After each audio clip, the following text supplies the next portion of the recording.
Yeah, you're watching a live coverage of that ceremony in these times of COVID. I guess we're still waiting to see whether or not they're going to bump elbows or shake hands. We're in the company here in the studio of Gil Mahaley, Israeli journalist, editor-in-chief of Causeur. Gil, like me, you're old enough to remember the 1978 Camp David Accords that were signed at the White House, the 1993 Oslo Accords that were signed at the White House. Your feeling as you watch this ceremony unfold? 1979, the peace accord with Egypt. It's the same. It's the same scenario. It's the same decoration. It's not as exciting as it was. Sadat's visit to Jerusalem in November '77 was really a very emotional moment. I remember every second of it. The peace, the Oslo Accords also, it was an explosion of hope. What we're seeing now is very important, but it's not as exciting or as important as the previous two major peace agreements Israel signed. But it is important. I mean, we don't have lots of good news. It is good news, even though it's a coming out, even though there was no war between these states. It's very important. All right, and we're seeing them now walk away from that ceremony that we've been watching. Let's go to Ramallah and Dalal Irakat, assistant professor at the Arab American University. Thanks for joining us. And you heard during that ceremony the Emirati foreign minister, Sheikh Abdullah bin Zayed Al Nahyan, saying, "Thank you for choosing peace and halting the annexation of Palestinian territory. This accord will enable us to stand by the Palestinian people." What's your reaction? Well, seriously, very, I don't know what to say. However, Netanyahu himself went live and clarified that annexation is still on his desk. Anyway, the Palestinian problem is not only annexation. Annexation is a problem based on the settlements project, the Israeli settler colonial project. And what I really want to shed light on tonight is that what they are calling historic, what Trump is trying to label as historic, is just a real estate deal, which is being conducted between Israel, the Arab region, and brokered by the U.S. If we want to talk about historic peace, then everybody thinks and everybody agrees, and it's not contested that Palestine should be on the table. Something else that we have to remind the world with tonight, that it was the Palestinians who had shown the will and the determination for peace 30 years ago. The Palestinians were the first to recognize the right of Israel to exist in peace and harmony next to the state of Palestine. However, until today, Israel did not recognize the right of the Palestinians to live in peace, did not recognize the right of the Palestinians to have a sovereign state. And one more thing that everybody should know tonight, Israel, up until this moment, did not identify its borders. Dalal, again, is there the possibility, though, that with now this normalization of ties, and the UAE in particular, which in the past has been a benefactor of the Gaza Strip and the building of homes, and do you think that they will have some kind of leverage to have Israel's ear? Well, we all know that the Arab Peace Initiative came out in 2002. The Arabs promised Israel full normalization with 22 states had Israel ended its conflict with the Palestinians. And here I have to come back as an academic to conflict mapping. You know, when we map any conflict, we shed light and we identify the parties. And what is really the most important part with identifying the parties is the primary parties of every conflict. The Palestinians and the Israelis are the primary parties in this conflict. So when the Arab leaders come out tonight and say that this declaration will work and secure the two-state solution, I just want to say, excuse me, had they read the Trump deal, the Trump deal of the century? I mean, I am confused tonight to hear them say and talk about the two-state solution while having read the Trump peace deal, which talked a Palestinian state, which gave full sovereignty on Jerusalem to Israel, which deprived the Palestinians from every right, the refugees' right of return, the territorial contiguity. They did not even give the Palestinians the right of, like, the human rights of mobility. They considered Jerusalem as a touristic area for the Muslims. I mean, I really hope tonight that those Arab leaders have read what Trump's vision for peace is like. Dalal Irakat, many thanks for joining us from Ramallah. We're in the studio with John Linden, whose remit is brokering peace, executive director at the Alliance for Middle East Peace. This isn't a peace accord, again, because there's never been a state of war between the Emiratis, Bahrain, and Israel. It's a normalization of ties. Your reaction after that ceremony and after hearing what Dalal Irakat just said? I mean, you've got to the nub of the issue here, in that, when in 1993, when we had the Oslo Accord signed in the White House Rose Garden, we had actual individuals who had been at war with each other. And Yitzhak Rabin, Shimon Peres, and Yasser Arafat spoke movingly about, a culture of peace and moving on from the conflict. Now, we know what happened since, but the poignancy in that moment was a function of the fact that these were people who were at war with each other. We heard a lot of the rhetoric today, particularly from Prime Minister Netanyahu, that was draped in some of the same rhetoric and sort of pageantry. And he spoke movingly about his own brother, Yonatan, who was murdered at Entebbe. But it's not like for like. Equally, when President Trump is talking it up as being this incredibly transformative moment in the history of Arab-Israeli relations, that's possible over the long term, but it isn't the same sort of seismic event as a peace agreed between the Palestinians, the Jordanians, or the Egyptians. And I think to Dalal's point earlier as well, it's very important.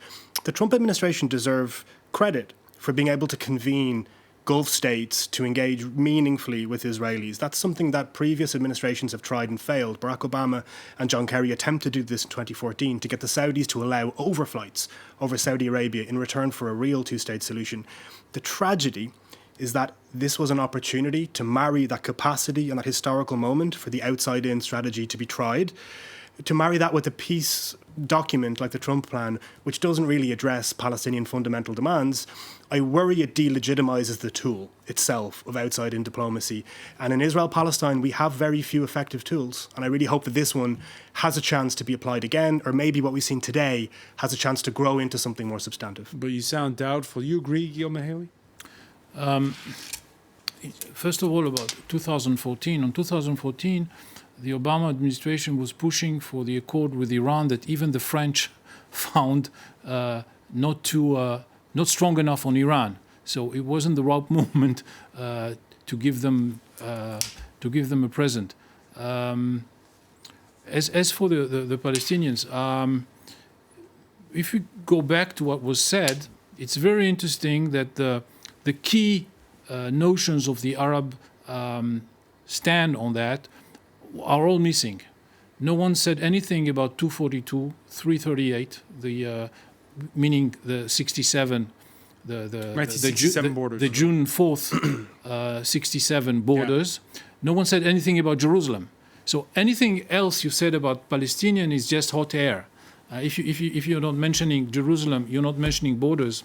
They didn't mention the refugees. So they just passed over all the main issues, and they expressed their solidarity with the Palestinians. It was just lip service. All right, I want to go to Riyadh, but first, just very briefly, John Linden, is this a wake-up call to the Palestinians who've been feuding with each other, the Fatah and Hamas? I mean, briefly, yes. And that doesn't mean it's fair, but it's reality. If your job as a leader of a liberation movement or a political leader, particularly as a weaker party, is to respond and adapt to much larger historical forces. And I think there's a realignment taking place here, for better or worse.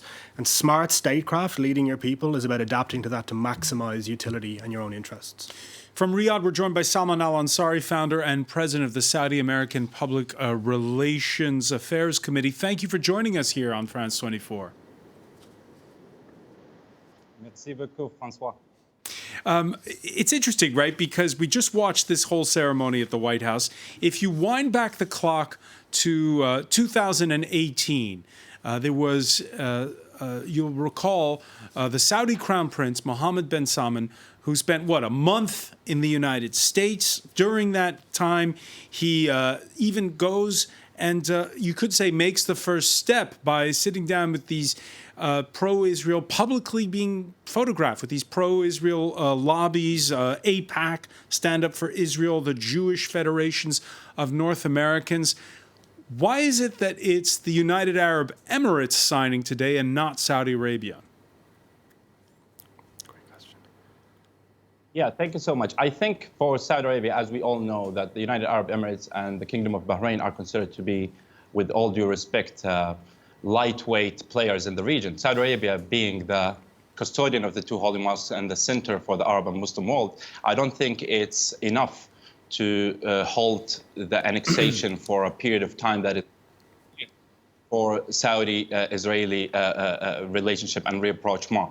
But in general, with regards to Crown Prince Mohammed bin Salman, he has been very clear with regards to the religion of Judaism and how Judaism is a very respected religion, and Islam and Christianity are stemming from Judaism. And we all know that the Middle East is the center for the spiritual world with the three Abrahamic religions. So in general, I think it's too early for Saudi to normalize relations with Israel, and because we need the Israelis to abide by the international laws, specifically with regards to the 242 Accord and the United Nations Security Council Accord, which explicitly explains how it's very crucial for the whole Arab and Muslim world and the whole world to recognize a Palestinian state. So, and I think there are two differences in the way we look at the approaches. Like, for example, the Israeli approach and the Arab approach. There are differences in approaches. Of course, the Israeli leadership seeks a top-down approach, believing that normalizing relations with Saudi Arabia and the GCC and the Arab world will bring about a resolution to the Palestinian issue. But Saudi Arabia, however, on the other hand, prefers a bottom-up approach, where you have the Palestinian issue to be resolved through simple yet significant acts of goodwill.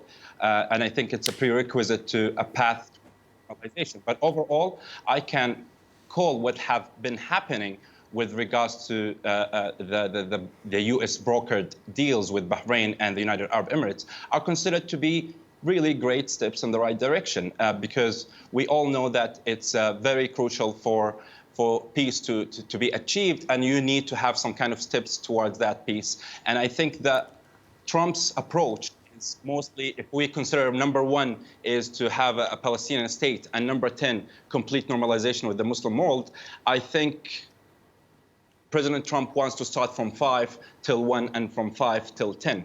And I think it's a smart idea. And with all the odds of the Middle East right now, with all the conflicts, surprisingly enough, right now we are witnessing a tsunami of peace. And that's something should be celebrated, not to be But rejected. again, I ask you the question, Salman, has MBZ and the Emiratis, have they accelerated the timeline and sort of are, in a way, are they forcing Saudi Arabia's hand? I don't see it this way. I think all GCC members, specifically the United Arab Emirates and Bahrain, have continuously been having advice from the Saudi government, because when it comes to such big strategic decisions, always have to deal with them in some sort of like sensitivity towards how the whole Middle East will look like, etc. So I think just for the fact that Saudi Arabia has opened the airlines, and I'm speaking here as a Saudi citizen, an independent Saudi citizen who has no relations with the government at all whatsoever, but just for the fact that Saudi Arabia has opened its airfield to Israeli airplanes that goes to the UAE and Bahrain, etc., is a big step to show that the ball right now is in the court of the Israeli government, not in the GCC countries anymore. So right now we have shown that we are into peace, that we are really looking to have peace. But I think right now the Israeli government should really work hard to if not to apply the 242 Accord, at least to show that they are serious and keen to completely finish and end the dilemma Palestinian issue, because we cannot have a relationship with Israel as the leader of the Muslim Arab world without having the Israelis to look at the Palestinians and to apply the international laws with regards to the Palestinians. This is what's being said. Let me bring in because we're running short on time. Gil Mihaly, this is what's being said publicly. But what's it really about? Is it about the Palestinians? Is it about Iran? Is it about commercial ties? What's it about? First of all, as it was said and very well said, Israel cannot pay the same price for Bahrain and the Emirates as for Saudi Arabia. The price must be much higher. So this is one aspect. But there's another aspect. The next king, the Prince Héritier, Crown Prince, the Crown Prince of Saudi Arabia. Maybe he's not perfect, but there's one thing you can't take. He knows his people very well. We saw what he did with the status of women. We saw what he did with the religious police. I think that his father really taught him how to govern Saudi Arabia. He has problems with international. I think he needs to learn more. But he really knows his people. He knows the youngs and the young generation. Are you saying they're not ready yet to sign? And I think that he feels that he needs to prepare them. He needs to prepare them because it's not a country with 300,000 citizens. It's a big country with a complicated past. Just remind us that the same year that there was the revolution in Iran, there was a huge hostage situation in Mecca. Yeah, John Linden, is what's happening today, if you had to rank the orders of priorities, is it about the fact that you have the Gulf, which is in flux, Israel, which is in flux perhaps too, or is it about what's going on in the United States, where there happens to be an election on November the 3rd? So I think there's three levels, and the hierarchy I would place is probably the geopolitical. So what's going on in the region with the realignment, which started during President Obama's time in a sense of US withdrawal from the region.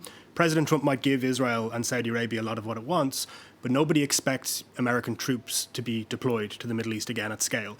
So there has to be security architecture inside the Middle East that's self-sufficient to a degree. The three strongest powers in the Middle East aren't Arab.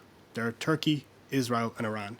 So the Arab states, which make up the majority of the people in the Middle East, essentially have to pick a hegemon.